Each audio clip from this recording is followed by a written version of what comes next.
Hi, my name is Mervyn Dinnen and I'm your host today for a conversation with Jocelyn King, HR practitioner turned HR company head, CEO. We are coming to you live from Las Vegas. We're at the Unleash conference and I'm at the booth of People Insight by Higher Road. Jocelyn, welcome to this conversation. Thank you so much for having me. Introduce yourself and tell people a little bit about your background. Sure. So my name is Jocelyn. I'm the CEO of a company called Virgil HR. We do employment and labor law compliance, but as a tech product rather than services. And really what we're here to do is automate the compliance process for HR professionals so they don't have to go out and do research or talk to lawyers or track emails or even think about laws for that matter. My background, I've been in HR my entire career, predominantly in the tech space. So I've been in ed tech, pre-IPO, IPO, but I've also been with smaller companies kind of in that seed stage, Series B, Series C. And I've loved the tech side. I always have. So prior to starting the company, I was a VP of HR for a large 20,000 person technology company based out of the UK. You actually might have heard of them. It's Ocado. I do. Have you heard of them? Yeah, I have heard of Ocado. Great. So I was there. We were hiring a ton of people across the US and Canada, and it was so hard tracking and complying with employment and labor laws, particularly at the state and local level. And I think most HR practitioners can sympathize with that too. So I thought, you know what, there's got to be a better way of doing this. I at the time had a pretty good understanding of automation technology, and so we built out a chatbot that essentially analyzes what federal, state, and local laws apply to a specific employee in a specific scenario, like a termination or a leave request, and then it offers prescriptive step-by-step guidance to HR on what they need to do to be compliant. So no need to go on Google. We minimize the amount of time you have to talk to a lawyer. We're mitigating risk for you. And now we have tons of other features within our product, including our handbook builder, our multi-state comparison tool, the ability to speak to an expert, legal updates, etc. And we integrate into HRISs where there's further automation involved and AI as well. So it's been a really fun journey over the last 3 years. It sounds like it. Like it. I have met, interviewed, interacted with, spoken to many HR people over the years. You strike me as being somebody who was an HR person who's very commercial. Maybe looking at, whilst you were a practitioner, looking at better ways to do things. What kind of frustrations were you feeling that have kind of led you to this path now? Well, particularly for this path, the big frustration that I had is that we were hiring so many people and unable to track all of these requirements. And unfortunately, HR is often expected to be a lawyer, but we don't have a law degree. We're not a lawyer. So it's a very uncomfortable feeling for HR when you don't have a sense of confidence in is the article that I found on Google most up to date, or has the law changed since this was last written? Or, you know what, I don't have a budget to speak to lawyers, so I have to go figure this out on my own. And that was really hard for me, for my colleagues. I know it still is for many people today. And so, again, I really wanted to build a solution that would help HR professionals. And for me, my big goal, and it's kind of a bigger aspiration all around, is by saving HR time from those compliance tasks, those more administrative tasks that they have to complete that are so time consuming, they can instead focus on people strategy and focus on their people. And that's what I'd really hoped we'd be able to accomplish with this company. Yeah, definitely. I mean, we're coming into an era, I think, where HR people, and we'll probably come to this a bit later in the chat, need to be very commercial, very outward looking, because I think a lot of the admin, a lot of the structure behind what HR people do is now kind of technology can cover. It gives people a chance to be quite creative and maybe to lead in different ways. In the early days of starting your own business, what were the kind of, were there frustrations, or what were the kind of obstacles you had to overcome? there are always frustrations, no matter what you do, but especially when you're starting a venture-backed company. I would say one of the hardest parts of the job was fundraising. So we started the company at the very end of 2021, and then the market took a little bit of a turn after that. And it was really hard finding investors at that early of a stage. So I'm so grateful and fortunate to have the investors we have today, Sherm Labs being one of them. Actually, they invested in us very early on. And that was probably the most difficult thing. It was really it was more stressful than anything else because you want to keep the lights on, you want to make sure you're paying your employees, you still need to advance your technology. Now your competitors have heard of you and they're starting to catch up on your tech, so you have to be ahead of the game. Do you have the funds for it? So there's a lot that goes into it, and it was tough, but we managed to do it. And were you using kind of advisors, or were you kind of doing a lot of this on your own? Because you strike me as being somebody very resourceful and very, very driven. So absolutely used advisors. I think I had 3 different ex-bosses involved in my company at one point in time as an investor or a business partner or, again, an advisor here in this circumstance. So I was really lucky because what I did initially early on when starting the company, a lot of people when they build an advisory board, they will bring on SMEs. Different HR professionals that they would want on their advisory board to help probably build out the product. But for me, when I first started the company, I didn't know anything about starting a venture-backed business, And so I brought in people from different areas of a business, different functions. So somebody in an executive role, someone in a finance role, someone in a business development role, who could advise me on all of those aspects as I built out my business. And then once we had, a full-fledged product that we were selling publicly, at that point we readjusted our advisory board to bring in those subject matter experts instead so that they could continue to advise us on our roadmap. Okay. It says a lot about you that you've got ex-bosses who wanted to be part of what you were doing and help and advise and invest from what you said. Looking at where we are today, I mean, what would you say, I suppose, are the biggest challenges for HR? What's top of the HR agenda at the moment?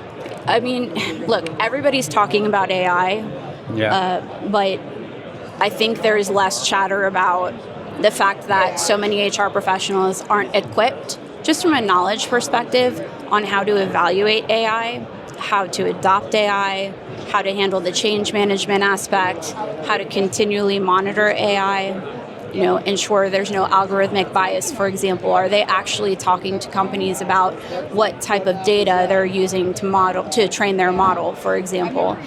I don't think that is something that's been trained in HR professionals, and it must be.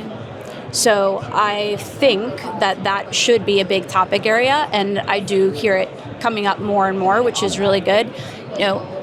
Who in the HR industry is going to take up that flag to really educate HR professionals, whether it's an HR department of one or a CHRO at a very large enterprise, on the way that they should be handling AI in the workplace? Because, look, it's AI is this new exciting piece of technology for many people.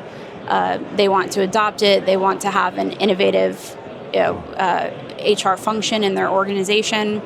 But if you don't educate yourself properly, it could end up being a mess, either from a liability perspective, from a change management perspective, and therefore adoption issues. So that's a big topic area.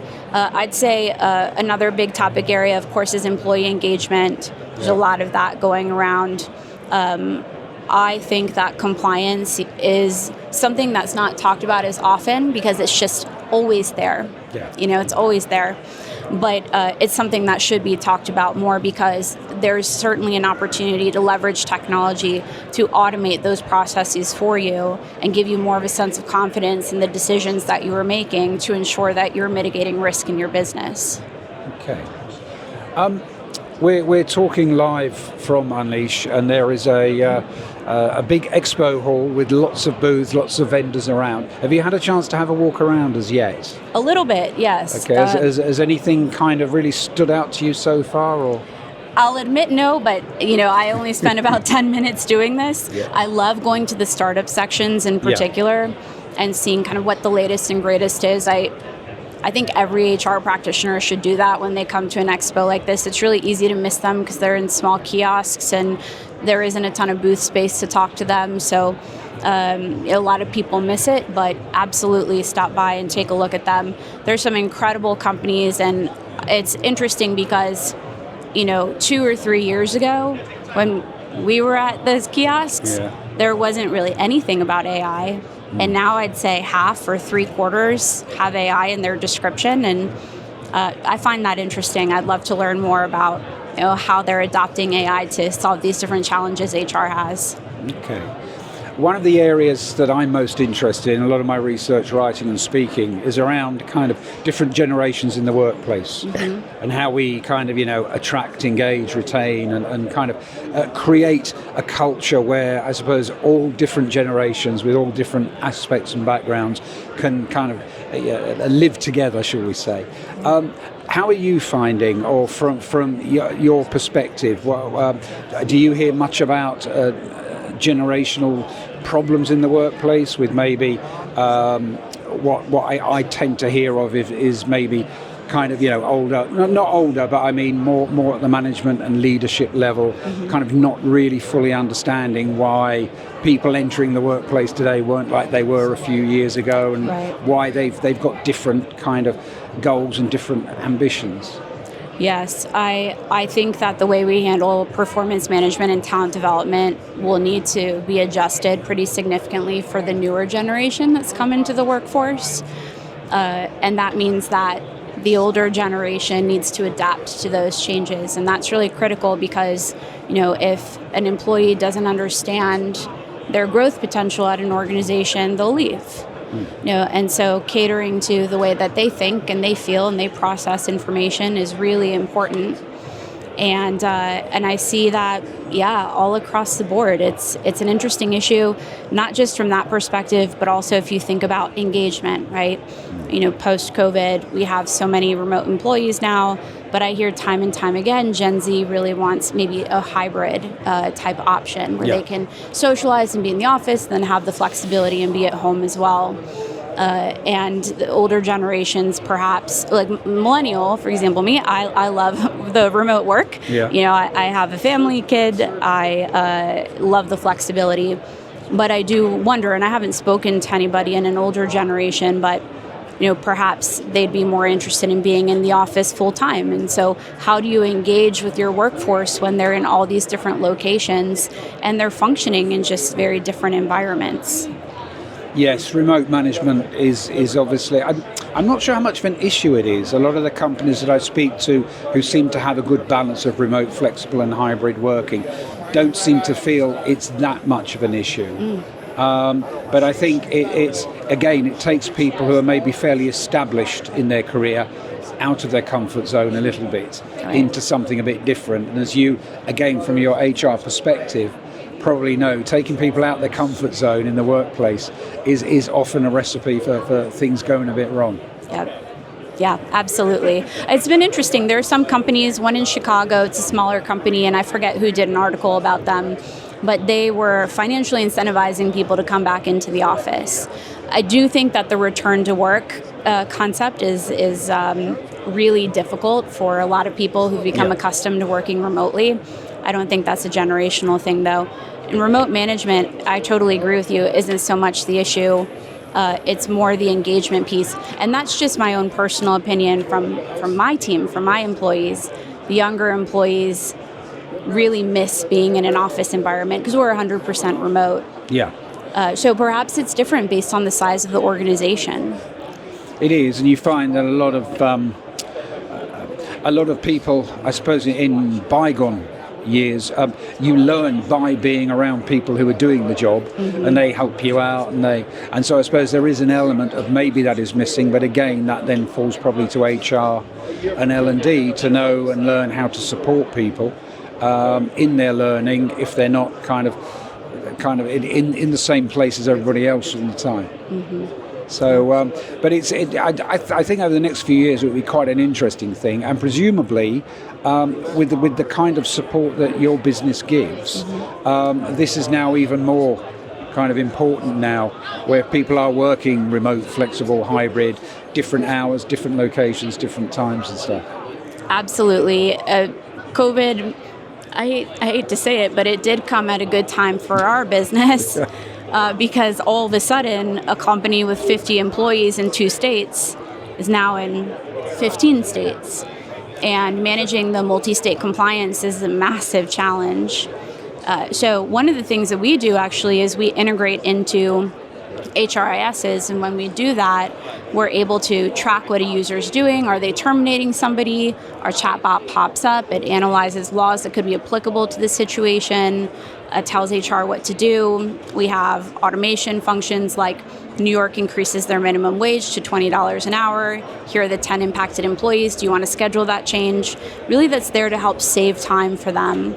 And when you have a multi-state workforce, it's really hard keeping track of New York changing their minimum wage, for example, or Colorado changing their paid leave, insurance premiums. Yeah. It gets to be tough. Yeah, I suppose that's something in the UK I don't notice as much, because we don't have, I suppose, so much difference as you have between states, as we have between different areas. But yeah, I mean, that's obviously can be a huge problem. If we get together in 3 years' time and kind of revisit this conversation, what do you think might have changed? What do you think is coming down the track? I don't think I'm creative enough to come up with what's going to be around in 3 years' time. Look, I think that automation and AI will, really kind of take center stage in all of this. From a compliance perspective, I think that we will have more automated functionality within an HRIS to provide a more seamless experience for HR users, where with a click of a button, they're taking care of something compliance related that they don't even have to think about. So what we're doing is just the beginning of what we would like to see ultimately happening. And I think you'll see that across the board, instead of going in and clicking and changing somebody's pay, just typing in change X person's pay to $20 an hour and make it effective November 1st, and it does it. So I could absolutely see that, being the case, maybe even in a year's time, but certainly in 3 years. Yeah, I've given a couple of sessions about keeping humanity in the era of AI, and it's kind of because quite a bit of the stuff AI can do so quickly and easily and seamlessly is sometimes the creative stuff that actually people really enjoy. And do you think there's a danger that companies, I won't say will become over-reliant on it, but we talked about employee engagement earlier, we mentioned it. Do you think that AI has the potential to maybe drain away kind of some form of employee engagement, which might then cause people to maybe look elsewhere or just become less satisfied in their work? Not if HR is smart about it and plans in advance. So what they really need to start looking at is, what jobs today, what jobs in a year, what jobs in 2 years could be replaced by AI, and how can we start building career ladders for individuals in those roles to move into a different position. And, I think a lot of people freak out about it, but when the washing machine was created, people who were washing clothes manually had to find a new career, and everybody was okay. So I think it will be all right, but it's really critical that HR be planning for this, for their workforce, and ensuring that they have the right career paths available to these individuals that will be impacted, so that they are in an engaged position, they are fully set in terms of the skill set that they need for the role, that they feel like they have growth opportunity within the organization as well. So all pretty critical stuff, and I hope that people plan for that. And last question, what's next for Virgil HR? Oh, there is a lot that's coming up right now for Virgil, and we have I think, a lot of exciting things that we'll be sharing over the next couple months on what we're doing. We're building out some really huge product capabilities. We've gotten some significant funding that's allowed us to do that. And so we'll start seeing more on the AI front, but also in other areas of the compliance world as well that I won't get into quite yet until we make that announcement. But I think it will be the most robust compliance product on the market very soon. Okay. I look forward to following that journey. Thank you for your time. Thank you for having me. It's been a pleasure.